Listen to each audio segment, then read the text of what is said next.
Good morning to everyone. Hello, friends. Today I'm going to make the video on the topics of writ jurisdiction of high courts. This video is very important video. We are going to discuss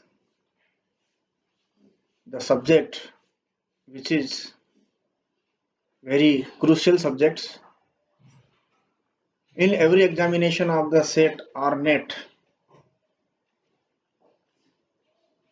Question asked. So, dear my friends and students, especially those are preparing of law, especially SETNET,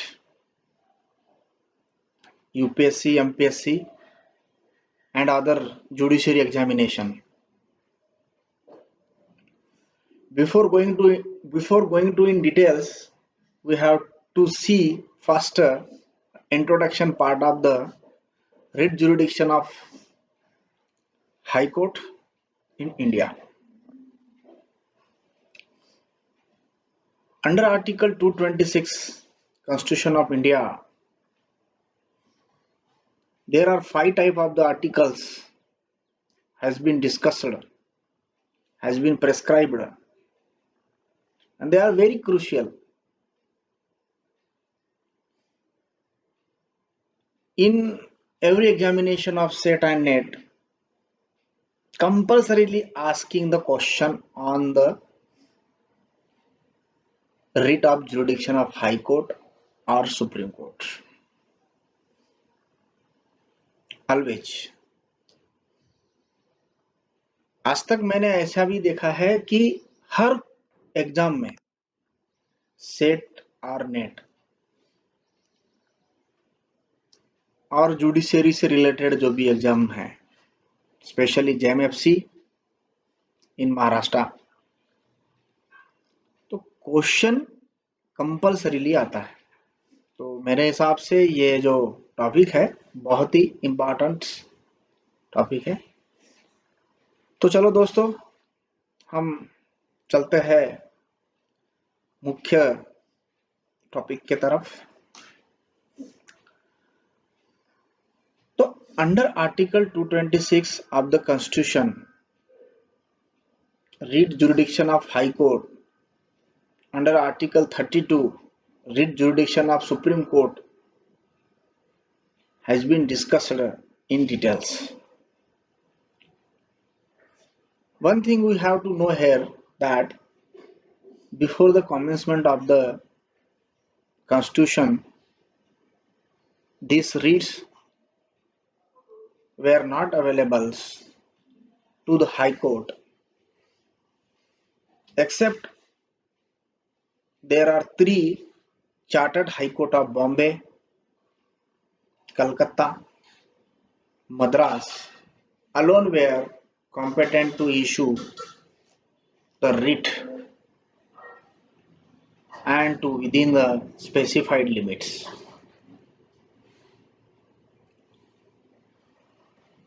Dear my friends, why need to issue this kind of the writ? Who can apply for the writ of jurisdiction? Why need rise to issue the writs? There are some reasons. If any Indian whose right has been infringed or breached by someone means specially a tribunal or legal authority which is established under the law of India. If those authority or tribunals did not adhere with their duty. Whatever duty has been imposed by law and they are not doing properly, at that stage, the right of common man, the right of general man will be breached or violated. Hence, that person who can, before going to use the, yeah, before going to apply the writ jurisdiction in High Court, that person should be check out whether any alternative remedy is available or not. If there is any alternative remedy is available, to him that person must be apply for that concerned tribunal, concerned authority. After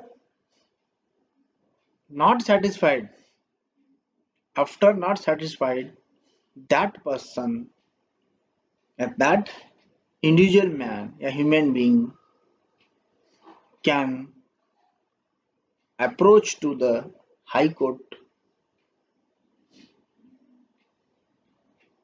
So, dear my friends, uh, now we turn to the means on main topics. Article 226 Constitution confer a power on all High Court of India, which they did not enjoy before the commencement of Constitution. It enabled them to issue to any person or authority, including a appropriate cases, any government orders, writs, including writs in legislature, including writs in the nature of habeas corpus, mandamus, prohibition, quo warranto, and certiorari. For enforcement of any rights conferred by Part 3rd and for any other purpose.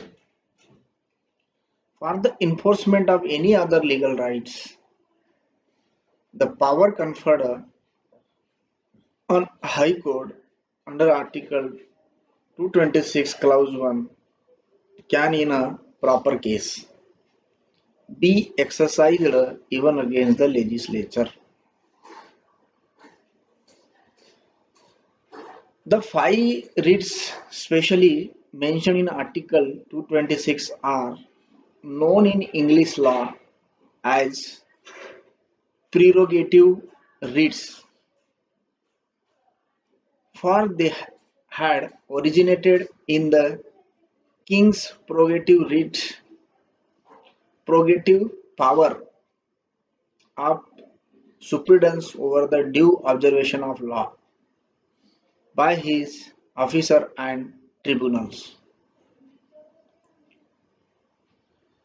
The prerogative remedies, the prerogative writs are extraordinary remedies intended to be applied in exceptional cases in which ordinary legal remedy are not adequate. In India, before the commencement of Constitution, the three chartered High Court of Bombay, Calcutta, and Madras alone were competent to issue writs and that to within a specified limits. As I already told you that before the commencement of the Constitution of India, except of these three High Court, not allowed to issue this kind of the writs The court explained the reason. The court explained the reason the which led the framer of constitution to confer power on the High Court to issue prerogative writs in following words. In following words. The maker of constitution having decided to provide for a certain basic safeguard for the people in the new setup, which they called the fundamental rights, evidently thought it necessary to provide also quick and inexpensive remedy for enforcement of such rights, and finding that the prerogative writs which the court in England and developed and used whenever urgent necessity demanded immediate and decisive interposition were peculiarly suited for the purpose they conferred in the state spares new and wide power on High Court of issuing direction, orders, or writs primarily for the enforcement of fundamental rights. The power to issue such direction, etc., for any other purpose of fundamental rights, the power to issue such direction, etc.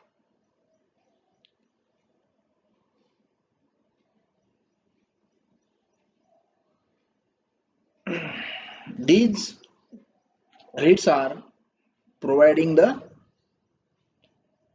certain basic safeguard for the people in a new setup when their fundamental right has been violated by some authority, some tribunal in India. Although the prerogative writs have been borrowed from English law, in view of express provision in Constitution, we need not now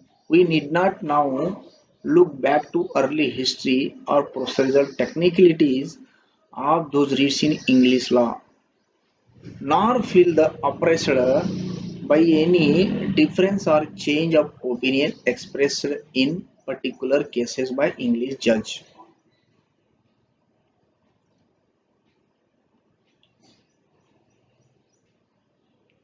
However,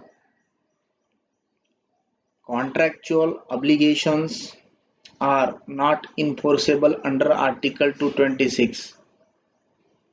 This is one of the important character. Sorry. However, contractual obligations are not enforceable under Article 226, but contractual dispute involving law elements are amenable to writ jurisdiction. The power of High Court are not arbitrary. Some limitation are implicit in article and other may be evolved to direct the article through defined channel. But where death has occurred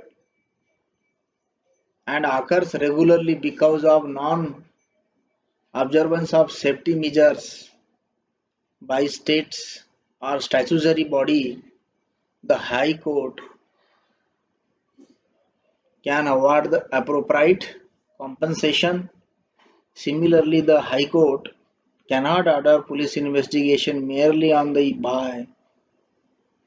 High Court cannot order police investigation merely on the basis of suspicion, but in association with Article 227, a High Court can monitor an investigation for its smooth and timely conclusion. Territorial extent of writ jurisdiction. This is one of the important character, a subject, subtopic under Article 226. So let's we see now. By clause 1 of Article 226, a two-fold territorial limitation has been placed on the power of High Court to issue writs. Firstly, the power is to be exercised throughout the territories in relation to which it exercises jurisdiction. Writ issued by the court cannot run beyond the territory subject to its jurisdiction. One of the important, crucial character of the writ is that the court who cannot get who cannot issue any orders, any judgment on which they have not the jurisdictions. It means that whenever the whenever the jurisdiction extend the jurisdiction, access jurisdiction within within the limit, the court या authority या tribunal can pass the judgment or pass the orders. If they issued beyond their jurisdiction, this is the unjust and will be rejected by the superior court. Secondly, the person or authority to whom a high court issues such a writ must be within those territory. It clearly implies that they must be amenable to its jurisdiction either by residence or location within those territories. The Election Commission versus Saka Venkata Sabharao in Election Commission in Election Commission versus Saka Venkata Subharao, the respondent had applied to Madras High Court under Article 226 for writ restraining the Election Commission, a statutory authority constituted by the President, having its office permanently located at New Delhi, from inquiring into his alleged disqualification for membership of Assembly. On appeal, the Supreme Court held that the High Court had no power to issue a writ to Election Commission which had its office permanently located in New Delhi. It was pointed out by the court that the mere functioning of tribunal or authority permanently located elsewhere within the territorial limit of the High Court is not sufficient to invest the High Court with jurisdiction under Article 226 to issue a writ. Nor was a accrual of the cause of action within the territorial limit of jurisdiction of High Court sufficient for investing the High Court with jurisdiction under Article 226 to issue a writs.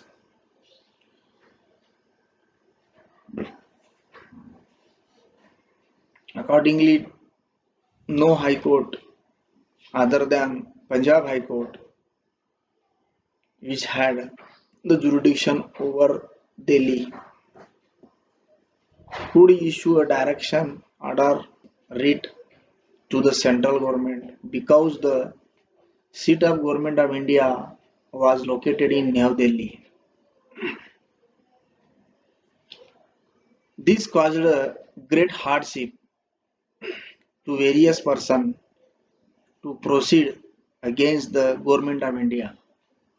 Under Article 226, even if they had a just grievance, the Law Commission recommended the removal of this anomaly.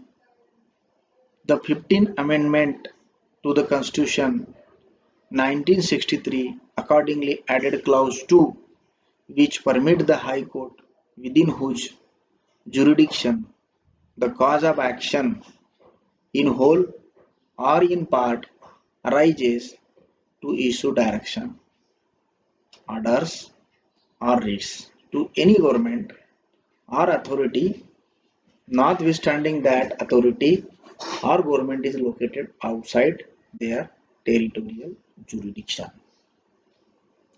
After the amendment, 15th Amendment, High Court can issue the writ jurisdiction whenever the cause of action arises. What they said, which permit the High Court, within whose jurisdiction the cause of action in whole or in part arises, to issue the direction, order, or writs to any government or authority, notwithstanding that the authority or the government is located outside their territorial jurisdiction. Now another very important, crucial topics which is also prescribed, which is also come under the Article 226, discretionary remedy. Discretionary remedy. The power under Article 226 confer a discretion of most extensive nature on High Court, but very vastness of power conferred on High Court imposes on its responsibility to use them with circumspection. Accordingly, the High Court will necessarily to use them. Accordingly, the High Court will necessarily exercise the jurisdiction in accordance with judicial consideration and well established principle.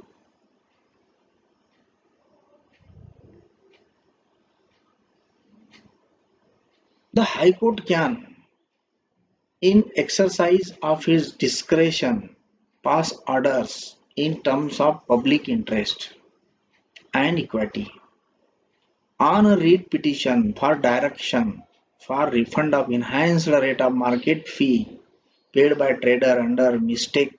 The Supreme Court, having subsequently declared the enhanced levy to ultra vires, held that the writ petition cannot be turned down on the negative plea of alternative remedy, and it must be sustained on the basis of rule ab jus, ub jus, eb remedium and equity.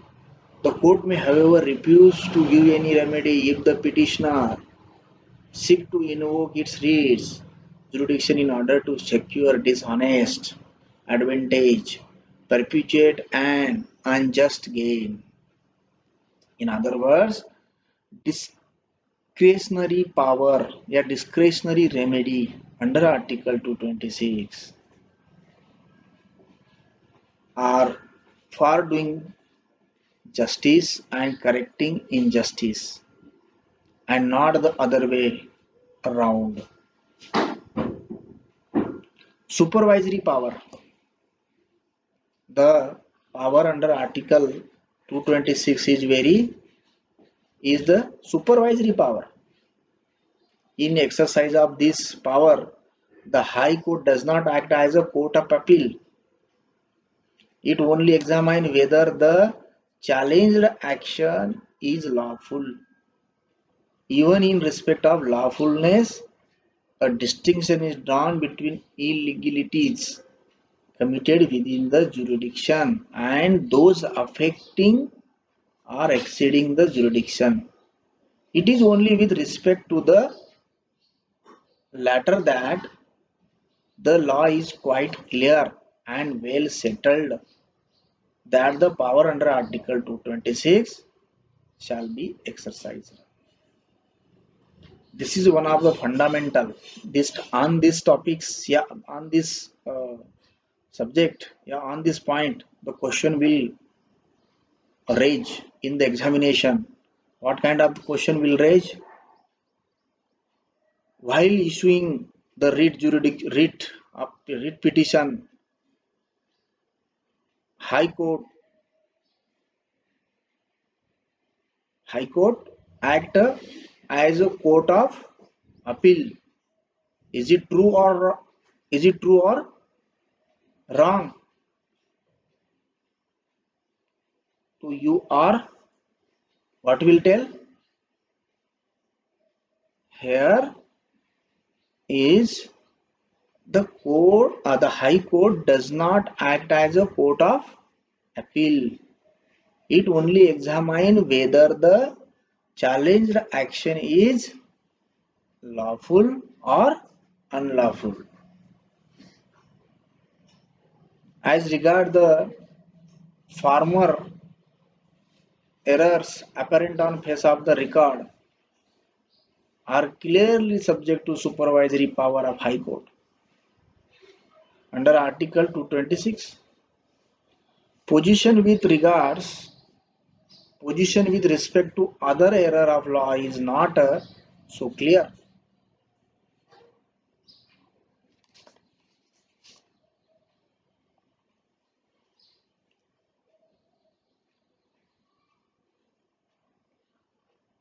Similarly, unless any law is violated, the court ought not to interfere in any matter, even if the people are agitating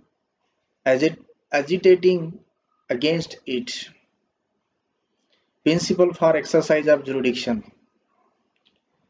Some important principle we are going to see now. They are very crucial. We are going to see in details. One, alternative remedy. Second, delay. Third, suppression of fact. Fourth, futile writs. Fifth, disputed question of fact. Sixth, perpetuation of illegalities. Seventh, dismissal in limine. 8, joinder of party. 9, res judicata. 10, interim relief. Relief cannot be barred by statute.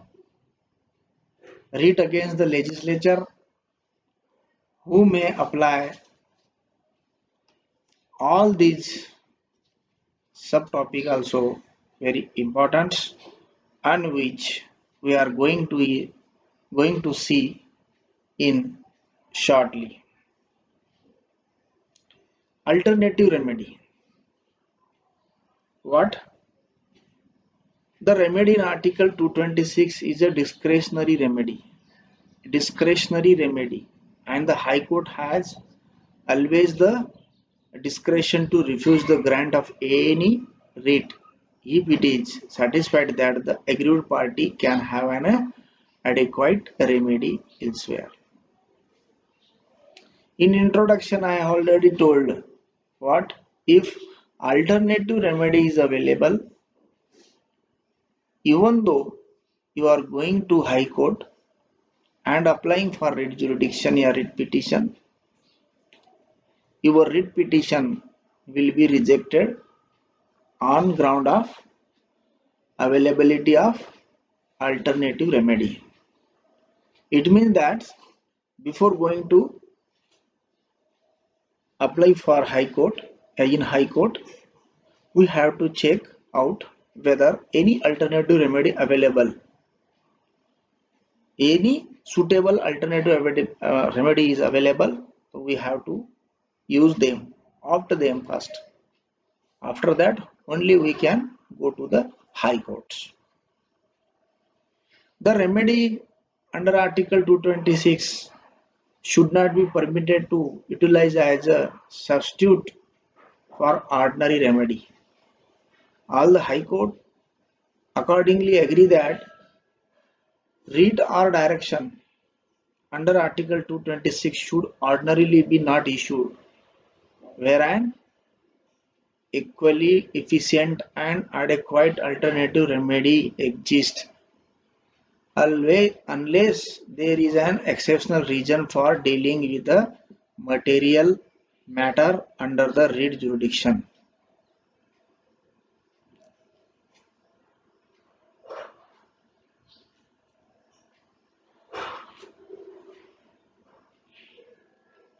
In State of UP versus Muhammad Nuhu, the Supreme Court observed as follow. What observed? In State of UP versus Muhammad Nuhu, the Supreme Court has observed as follow. The fact that the aggrieved party has another and adequate remedy may be taken into consideration by the superior court in arriving at a conclusion as to whether it should, in exercise of its discretion, issuing a writ of certiorari to cause proceeding and decision of inferior court subordinate to it, and ordinarily the superior court will decline to interfere until the aggrieved party has exhausted his other statutory remedy, if any. But the rule requiring the exhaustion of statutory remedy before the writ will be granted is a rule of policy, convenience, and discretion rather than a rule of law, and instances are numerous where a writ of certiorari has been issued in spite of fact that the aggrieved party had other adequate legal remedy.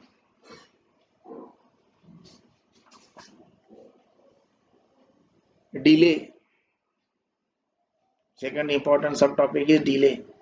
There is no prescribed limit or period, nor do provision of Limitation Act apply. नहीं कोई limit prescribe की गई है, ना ही limitation act इस provision को apply होता है। पर अगर जरूरत से ज्यादा अगर लेट होता है तो court will decline it's, reject it's. अगर ऐसा कोई सब्जेक्ट है, ऐसा कोई मैटर है, कोर्ट को लेट की वजह से, लेट की जो वजह है, अगर उस वजह को कोर्ट को अगर कन्विंस कर सकते हैं और सेटिस्फाइड कर सकते हैं तो कोर्ट आपका जो डिले हुआ एप्लीकेशन है वो एक्सेप्ट कर सकती है। इसलिए ये न माने ये अगर बहुत ज़्यादा डिले हो गया तो हमारा एप्लीकेशन एक्सेप्ट हो जाएगा। अगर सुटेबल, अगर कोई ग्राउंड है, रीजनेबल अगर ग्राउंड है तो हमारा एप्लीकेशन एक्सेप्ट होने के चांसेस है, अदरवाइज रिजेक्ट होने के बहुत ज़्यादा चांसेस है। Separation of facts, third number topics. Separation of facts. If the applicant for writ under Article 226 is guilty of separation of material fact in his application and of attempt to mislead the court, thereby his petition will be rejected and the court should refuse to consider it on a merit. In Hazarilal Bhanna Mal versus State of Haryana, the petitioner made a deliberate misstatement of fact in his writ petition in order to mislead the High Court, and on basis of wrong allegation succeeded in obtaining a rule nisi from court prohibiting the state from asking certain action The court held that this by itself was a sufficient ground for rejecting the writ petition. A mere mistake in name of petitioner by person filing the petition does not, however, affect its maintainability. Third number, futile writs. Useless. If the writ applied for is not likely to serve any useful purpose, the court may in its discretion reject the application on these grounds.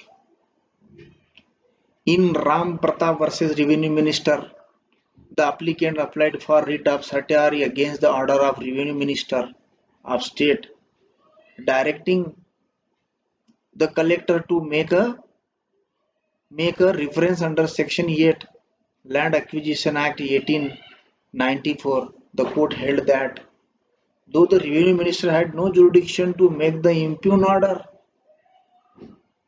and should have left the party to apply to the High Court for writ to collector, the actual order in the case was not to be interfered with, or if party had come to High Court, he would only have got that relief which had been given to him under the direction given by Revenue Minister. Disputed question of fact. This is also one important principle. Disputed question of fact. The proceeding under Article 226 of a summary nature and are not suitable for agitation of disputed question of fact. Accordingly, it has been held that where the right claimed by applicant cannot be conveniently determined in such a summary proceeding, the High Court, in exercise of its discretion, shall refuse to interfere by a writ under Article 226.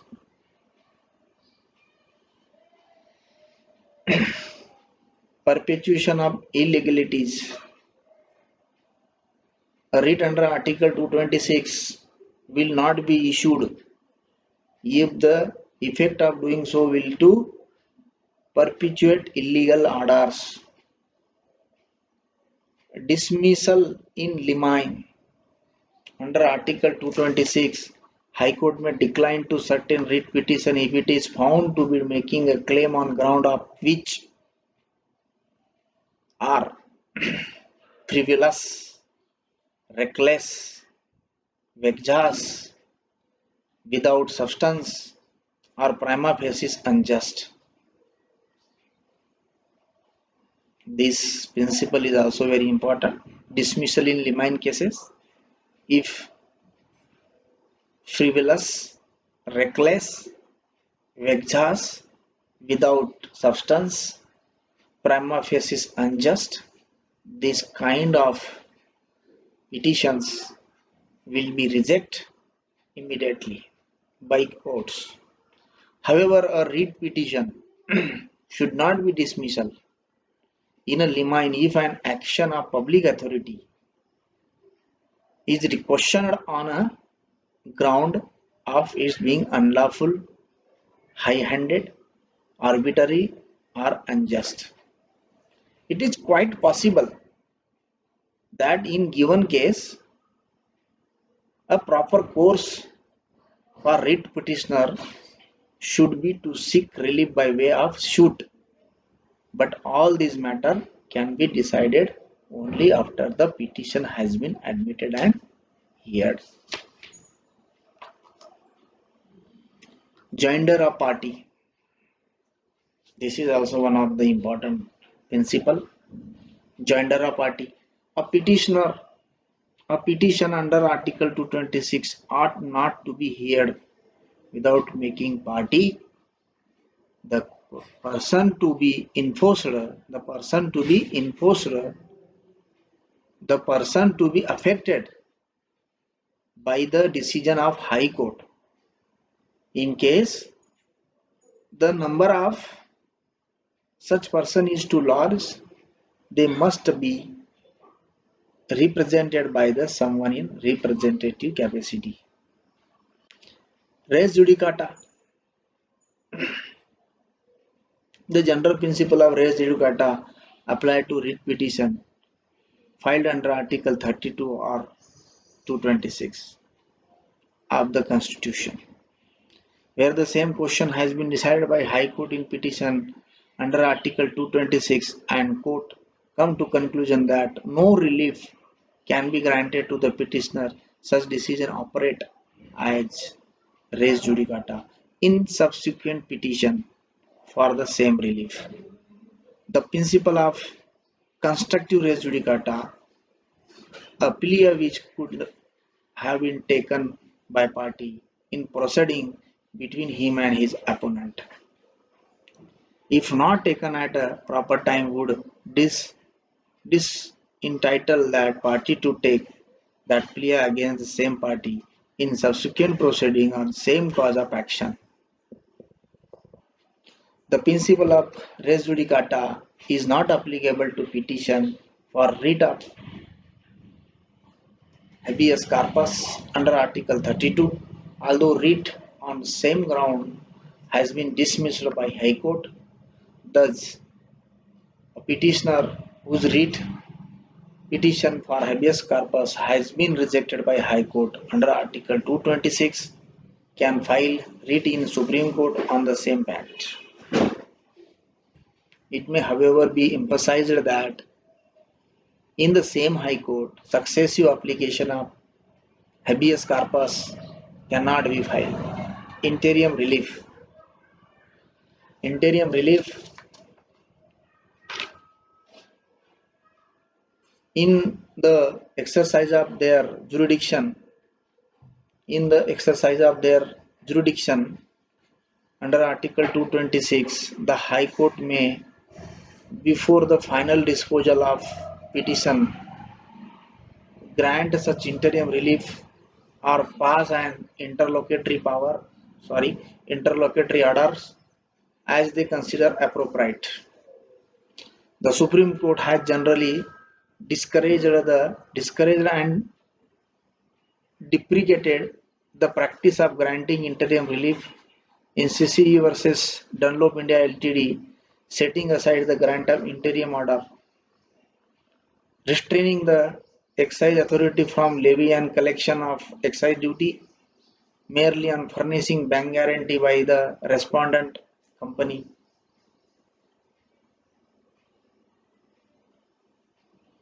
Court said here that in cases where a denial of interim relief may lead to public mischief, grave, irreparable private injury, or shake a citizen's faith in the impartiality of public administration, a court may well be justified in granting interim relief against public authority.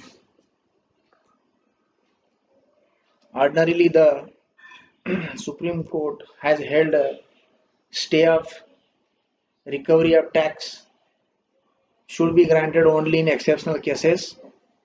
After carefully examining the matter, the court has wondered why in the case of indirect taxation, where the burden has already been passed on the consumer, any interim relief should at all the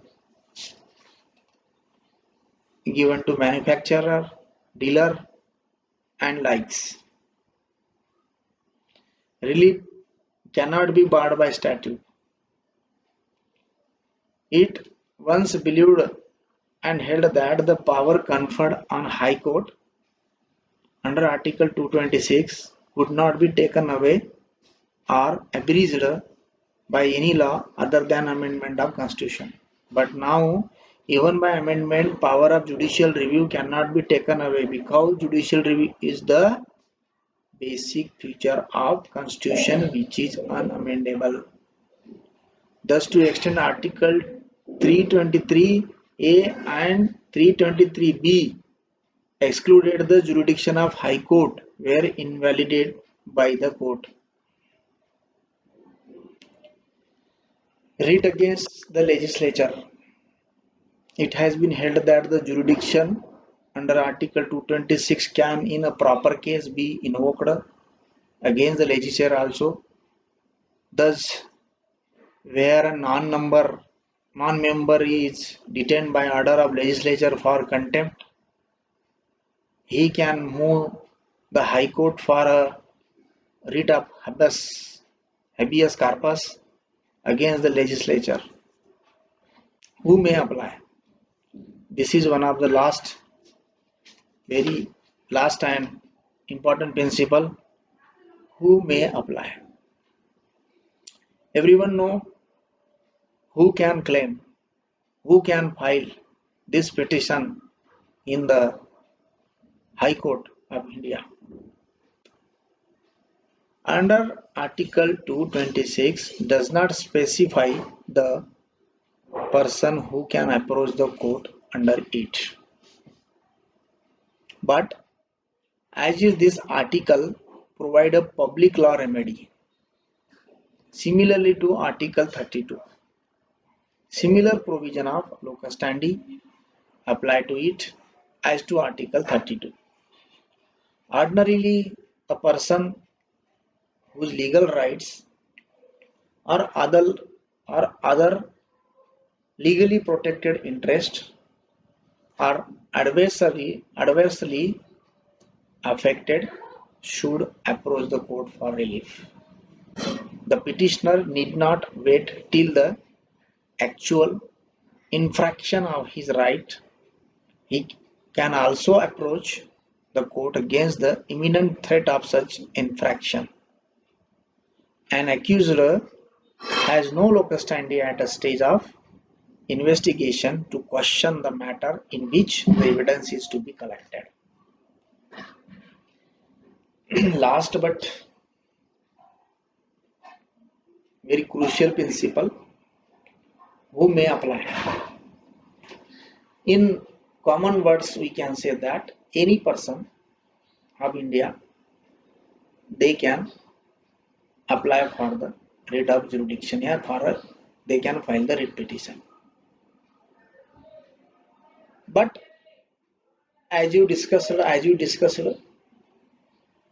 they have to check out whether alternative remedy is available or not.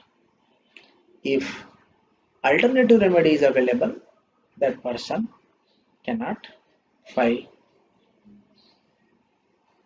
writ petition in high courts.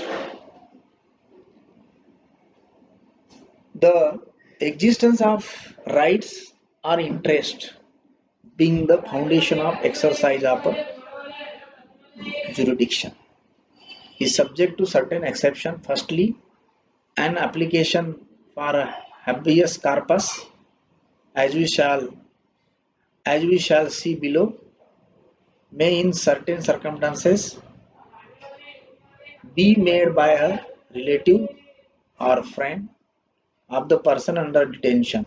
Secondly, in an application for quo warranto, it is not necessary that the applicant should have suffered a personal injury or should seek redress of personal grievances. Moreover, as we have discussed under Article 32, the concept of locus standi has undergone a sea change, particularly in respect of public interest litigation. The same liberalized principle of locus standi are applicable to Article 226 as are to Article 32, especially with respect to enforcement of fundamental right.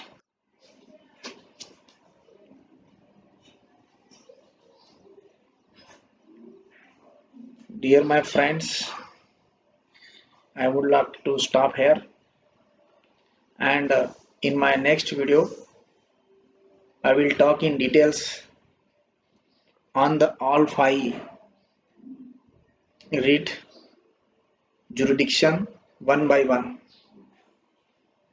I hope this video will helpful to you. I am trying to provide suitable knowledge, suitable information to you.